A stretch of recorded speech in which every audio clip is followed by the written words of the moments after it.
Choc au sommet du Pro D2 entre Bayonne 3e et Béziers 4e. Dans le froid hivernal de Jean Daugé, ce sont les Biterrois qui tirent les premiers et qui marquent par la botte de Lucky Munro.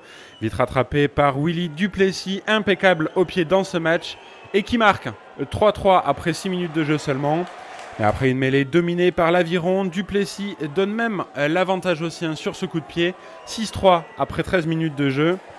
La mêlée, c'est vraiment l'arme fatale côté basque, avec ici la bonne rampe de lancement pour Rouet. Rouet qui sort vite le ballon et qui prend de court la défense. La transmission est parfaite à hauteur pour Bastien Fuster, lancé, qui ne sera jamais repris par la défense de Béziers. 11-3, puis 13-3 après la transformation. Et après une touche bien négociée, le petit par-dessus de Duplessis qui avait vu qu'il n'y avait pas de deuxième rideau replié. Lovo Balavou pousse au pied pour Egarty. Egarty qui pousse à son tour au pied. Egarty et Lovo Balavou qui sont à la conclusion. Et c'est finalement Lovo Balavou qui inscrit ce deuxième essai de Bayonne. 18-3, puis 23 après la transformation sous les poteaux marqué par Willy Duplessis. Un nouvel essai qui fait mal au moral des Biterrois qui peinent à réagir dans ce match. Et ça ne va pas s'arranger quelques minutes plus tard, après une nouvelle mêlée dominée par l'Aviron. Nouvelle occasion pour Willy Duplessis d'aggraver le score. L'ouvreur sud-africain ne se fait pas prier et engrange 3 points de plus pour son équipe. Les Biterrois sont piqués dans leur orgueil, ils vont réagir.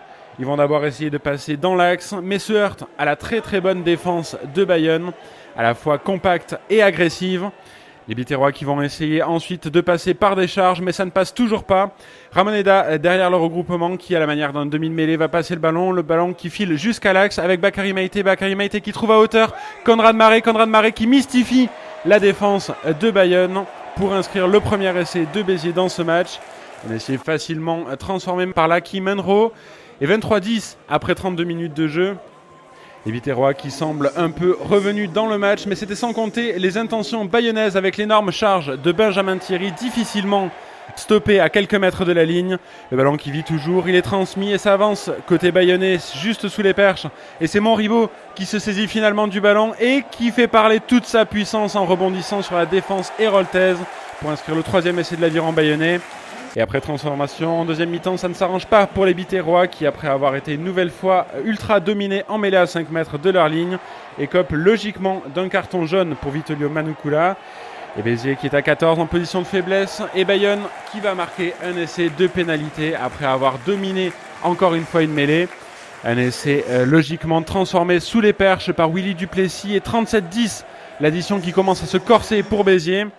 Bayonne qui s'échappe encore une fois et qui a le bonus offensif, mais les Bayonnais ne laissent passer aucune occasion et poussent dans les 22 mètres avec ici l'essai et la charge de Benjamin Thierry, inarrêtable à quelques mètres de la ligne. L'essai en coin qui est transformé encore une fois par Willy Duplessis et ça passe.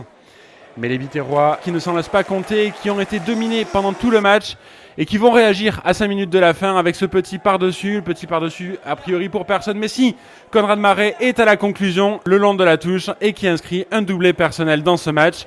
44-15 et Béziers qui est en position d'enlever le bonus offensif à Bayonne, mais finalement dans les dernières minutes, Béziers ne va pas trouver la faille. 44-15, c'est le score final et Bayonne qui obtient un bonus offensif largement mérité au vu de sa prestation face à Béziers.